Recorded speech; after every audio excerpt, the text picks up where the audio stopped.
Welcome to Rizvi's e-learning channel.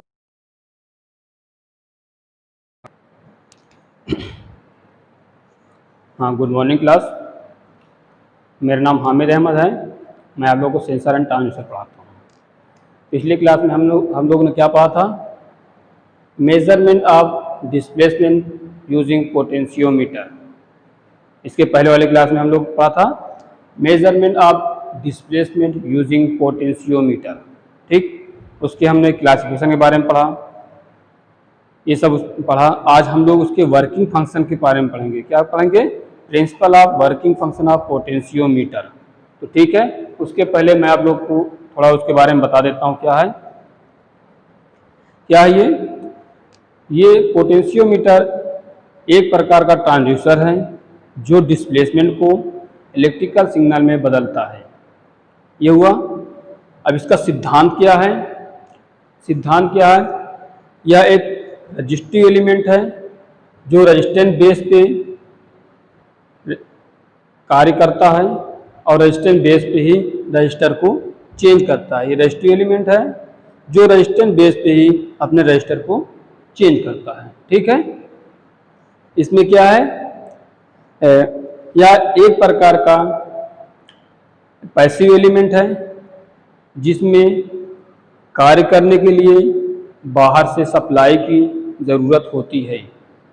ठीक, क्या इसमें कार्य करने के लिए बाहर से सप्लाई की ज़रूरत होती है, तब ये कार्य करता है।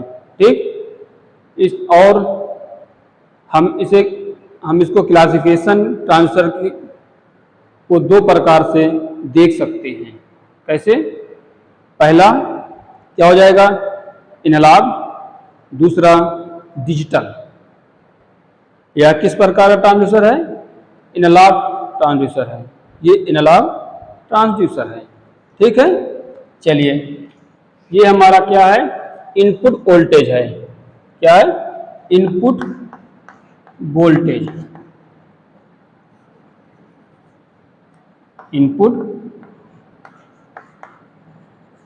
इनपुट वोल्टेज है जो यहां से हम इनपुट वोल्टेज दिए, इस रजिस्टेंस में गया। हमारे टोटल रजिस्टेंस की लंबाई क्या है? एल है। ठीक, अब यहाँ पे गया, ये कार्य किया। हमारा आउटपुट कैसे मिलेगा? इसे सिग्नल हमने दिया कि 1 और 2 हमारा यहाँ से कॉन्टिन्यूसली यहाँ मिला हमको आउटपुट में, और ये हमारा स्लाइडिंग कंटैक्ट। ये क्या हमारा? स्लाइडिंग कंटैक्ट, जिसे हम क्या बोलते हैं? वाइपर भी बोलते हैं। ठीक, जिसे हम वाइपर भी कहते हैं। ये हमारा रेजिस्टेंस के बेस को वेरी कराता है, या रेजिस्टेंस बेस को रजिस्टर बेस पे ही चेंज करता है। ठीक है, ये स्लाइडिंग कंटैक्ट हमारा हुआ। यहाँ से हमारा 1 और 2 करके रेजिस्टेंस में दिए, 2 पॉइंट दिए, यहाँ सप्लाई दिए, रेजिस्टेंस में गया। दूसरी सप्लाई हम यहाँ पे डायरेक्ट दे दिए। आउटपुट के लिए हमें एक सप्लाई कहाँ से मिलेगी? हमारा वाइपर के थ्रू मिलेगा, स्लाइडर के रूप में। स्लाइडर से हमारा आउटपुट मिलेगा। तो ये हमारा क्या हो जाएगा? आउटपुट V0 क्या हो जाएगा? V0 हो जाएगा हमारा आउटपुट वोल्टेज। V0 हमारा क्या है? Output voltage. यहाँ से इनपुट हमें क्या मिला? इसे क्या सप्लाई किया? इसमें क्या होती है? सप्लाई की जरूरत होती है। आउटपुट हमारा वाइपर के थ्रू मिला, यानी स्लाइडिंग कंटैक्ट के थ्रू। ये हमारा V0 क्या हुआ? आउटपुट वोल्टेज हुआ। ये क्या है? ये लीनियर फॉर्म में है। लीनियर फॉर्म में क्यों है? क्योंकि एक सीधी रेखा में। लीनियर मोशन का मतलब क्या होगा? एक सीधी रेखा में गति। जो एक सीधी रेखा में गति करता है उसे हम क्या बोलते हैं? Linear motion. ये हमारा क्या हुआ? ये लीनियर मोशन हुआ। अब दूसरा आ जाइए, क्या है? इस प्रकार का अगर हमारा है, ये रोटेटिंग पार्ट है। ये क्या है? Rotating motion. क्या है ये? रोटेटिंग मोशन, या बोलेंगे मूविंग कंटैक्ट, या हम इसे बोल सकते हैं और मूविंग कंटैक्ट।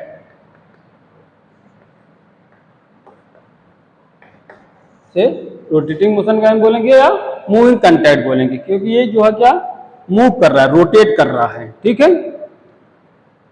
इसमें हमारा क्या है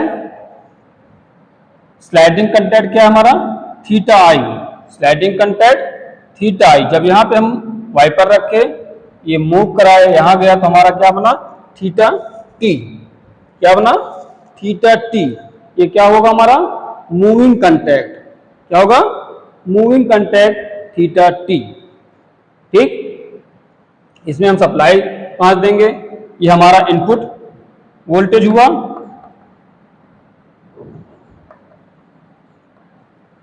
इनपुट वोल्टेज वी आई, और हमारे पास ये हुआ वी जीरो आउटपुट वोल्टेज।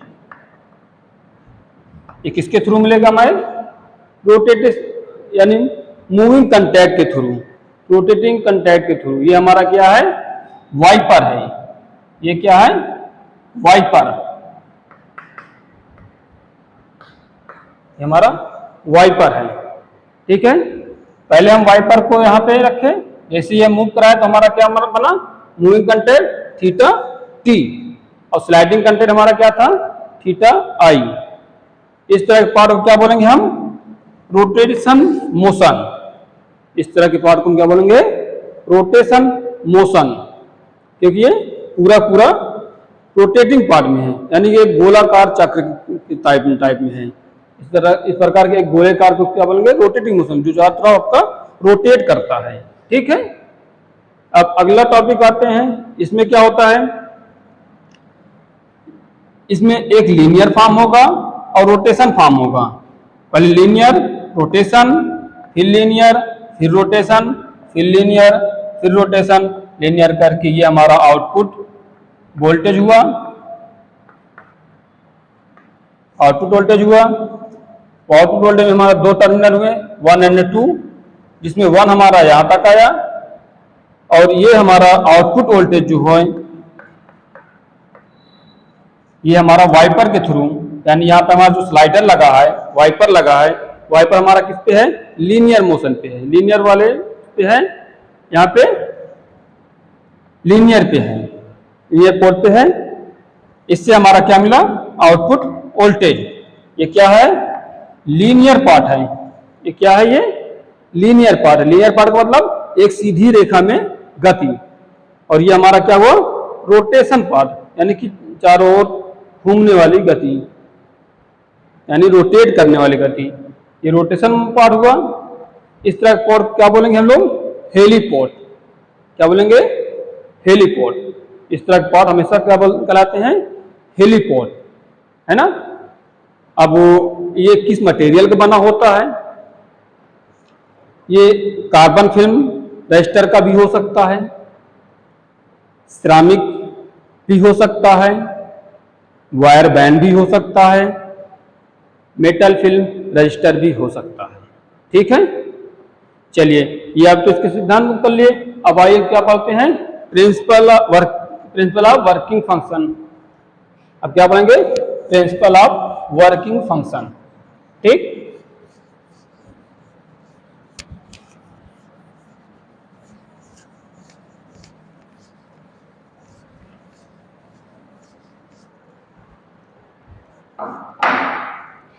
क्या है वर्किंग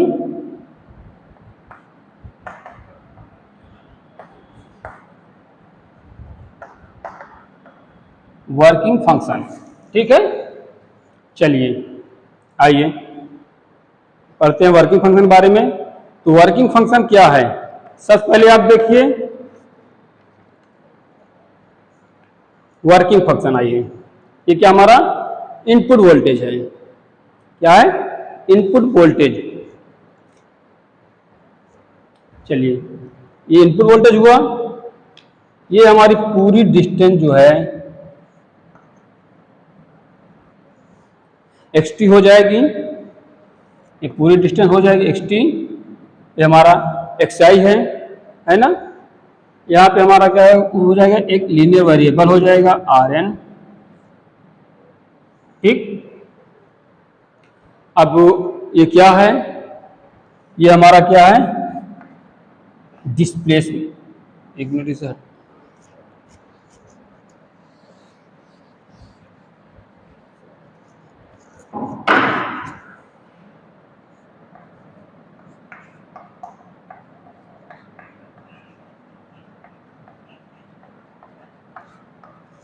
क्या है? Displacement motion x i. ठीक, ये हुआ। क्या है? डिस्प्लेसमेंट डिस्प्लेसमेंट मीटर होगा। डिस्प्लेसमेंट क्या हो जाएगा? ये मीटर है, डिस्प्लेसमेंट मीटर हुआ। अब इसमें क्या हुआ? आर एन क्या हो जाएगा? ये आर एन हो जाएगा मीटर रजिस्टेंस। आर एन क्या होगा? Metre resistance.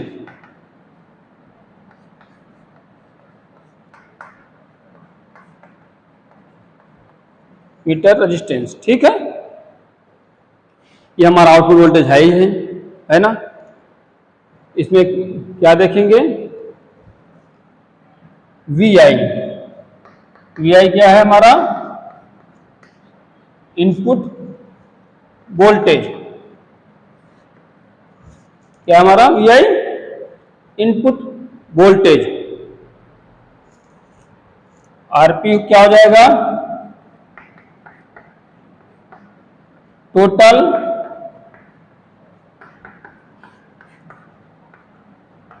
Total resistance. Total resistance of pot क्या हो जाएगा? टोटल रेजिस्टेंस ऑफ पॉट, ठीक है। एक्सटी क्या हो जाएगा हमारा? XT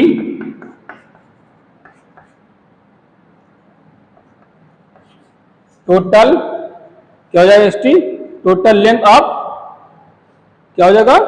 total length of translational pot. Total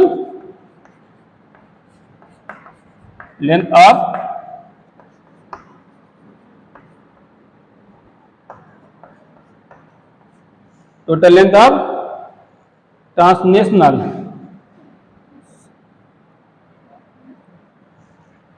of translational pot.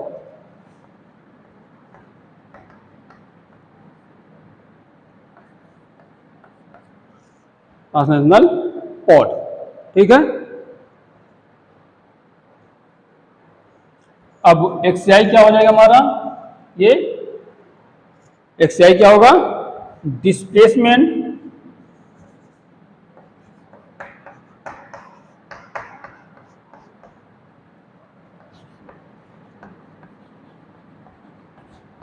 XI क्या है?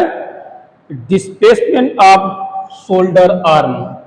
ये जो शोल्डरिंग आर्म ना, डिस्प्लेसमेंट ऑफ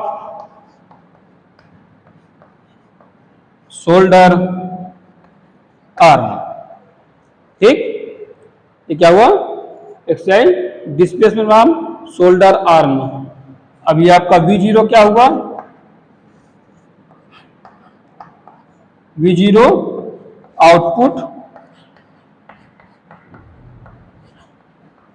वोल्टेज, ठीक। ये हो गया। चलिए आइए इसके वर्किंग फंक्शन के बारे में पढ़ते हैं, कैसे वर्क करता है। इसे हटा दें।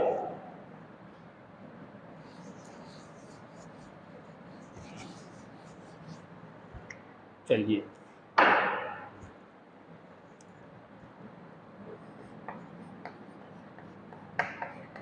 Resistance per unit, resistance per unit length, ठीक। ये क्या होगा? आरपी अपान क्या होगा? एक्सटी। आरपी अपान एक्सटी, ये क्या हो जाएगा? यूनिट लेंथ का होगा। यूनिट लेंथ का क्या हो जाएगा? लेंथ का फार्मूला हो जाएगा, ठीक। चलिए अब आउटपुट इक्वल टू क्या लिखेंगे? आउटपुट इक्वल टू क्या हो जाएगा हमारा? Output voltage, output equal to V0 equal to क्या हो जाएगा, आउटपुट क्या हमारा V0 है, ये है ना, क्या हो जाएगा, total resistance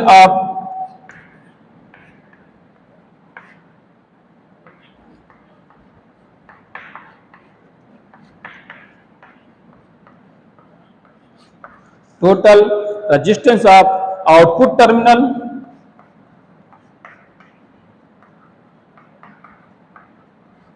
upon total resistance of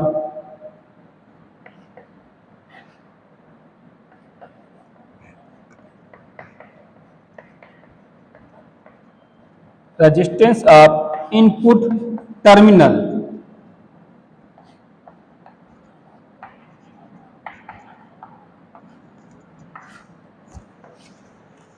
ठीक, input terminal into input voltage v i. ठीक, चलिए इधर हटा दें। चलिए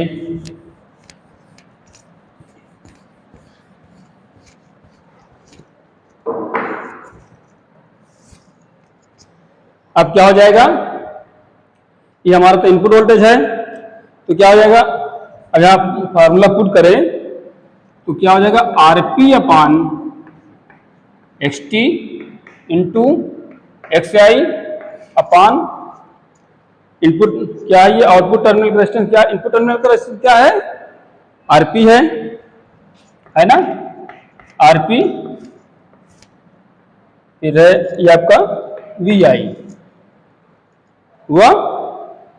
अब अगर इसे और डिफाइन कर दें, RP upon x T into X I into RP into we I. RP से कट गया है ना, ये कट जाएगा तो बचेगा क्या हमारे पास, x i upon x t, ये बचेगा x upon x T into we आई।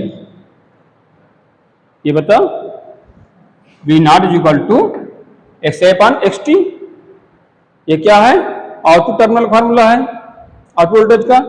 अब इसे क्या कर सकते हैं, e naught proportional to x i, ये हो जाएगा ना, ये हमारा ये क्या हुआ, e naught proportional to x i. ठीक, ये हो गया, यहां तक समझ में आया ना। चलिए अब सेंसिटिविटी के बारे में देखते हैं क्या होगा। यहां हटा दे इधर, चलो थोड़ा हटा देते हैं, चलो इधर सेंसिटिविटी क्या होगा, क्या होगा सेंसिटिविटी, चलिए बताते हैं आपको। एस ई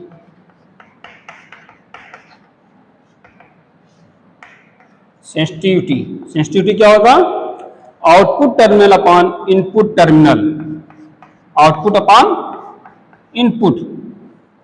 ठीक, क्या हो जाएगा, ई नॉट अपान एक्स आई, ये हुआ है ना, e naught upon e naught proportional to x i हुआ, e naught upon x i हुआ। अगर इसका ग्राफ खींचे तो ग्राफ कैसा बनेगा, ये हो गया आपका, ये क्या हो जाएगा, इसका ग्राफ ये होगा। ठीक, क्या होगा, ई नॉट अपान ई आई, यहाँ पे ये हुआ, इसमें क्या होगा, x i upon x t, ये क्या होगा, स्ट्रेट लाइन होगा।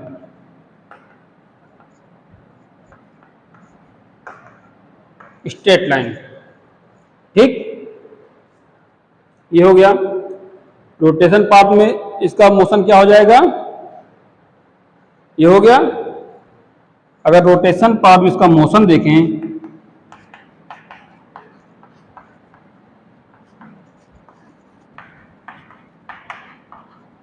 मोशन इक्वल टू क्या हो जाएगा, क्या हो जाएगा, क्या है इसमें, theta T upon theta I upon theta T, जो भी रोटेशन पाथ बताया था ना आपको, क्या हो जाएगा V not is equal to theta I upon theta T. ठीक है, किसके बराबर होगा, इनपुट के बराबर वी आई। ठीक, चलिए ये आपके वर्किंग फंक्शन हो गए। आइए इसके एडवांटेज और डिसएडवांटेज के बारे में पढ़ लें। इसके एडवांटेज क्या है, यह आसानी से इसे चलाया जा सकता है, इसको आसानी से चलाया जा सकता है। इसमें एम्प्लीफिकेशन की आवश्यकता नहीं होती है, या उच्च संचालक वाला होता है। ये एडवांटेज में हो गया। डिसएडवांटेज में क्या हुआ, डिसएडवांटेज में होगा कि यह एक स्लाइडिंग कंटैक्ट है, जिसे मूव कराने के लिए हमें फोर्स से लगाना पड़ेगा, यानी कि ताकत की जरूरत पड़ेगी, फोर्स की जरूरत पड़ेगी, फोर्स लगाना पड़ेगा हमें। अगर इस स्लाइडिंग मोमेंट को, स्लाइडिंग कंटैक्ट को अगर हम यहाँ से खसकाएंगे, इसे जायज़ बात है, इसमें हमें ताकत लगाना पड़ेगा, है ना। एक डिसएडवांटेज ये हो गए। और अगर हम इसमें, और हम अगर इस स्लाइडिंग मोशन को बार बार ऊपर नीचे, अप एंड डाउन, ऊपर नीचे बार बार घुमाएंगे तो ये घिस जाएगा, जिससे इसकी एक्यूरेसी जो है कम हो जाएगी। क्या हो जाएगी, एक्यूरेसी जो है इसकी कम हो जाएगी। बार बार घुमाने पे अगर हम जैसे मान ली हाथ से अपने ताकत से बार बार ऊपर नीचे घुमाएंगे तो घिस जाएगा ये हमारा वाइपर। जब वाइपर हमारा घिस जाएगा तो इसकी हमारी एक्यूरेसी जो है कम हो जाएगी। चलिए ठीक है, आज की क्लास यहीं तक खत्म होगी। अगले टर्म में हम अगली टॉपिक लेके इसको कंप्लीट करेंगे। ठीक, तो ये आप लोग को, आई होप ये आप लोग को समझ में आ गया होगा। चलिए ठीक, ओके, थैंक यू।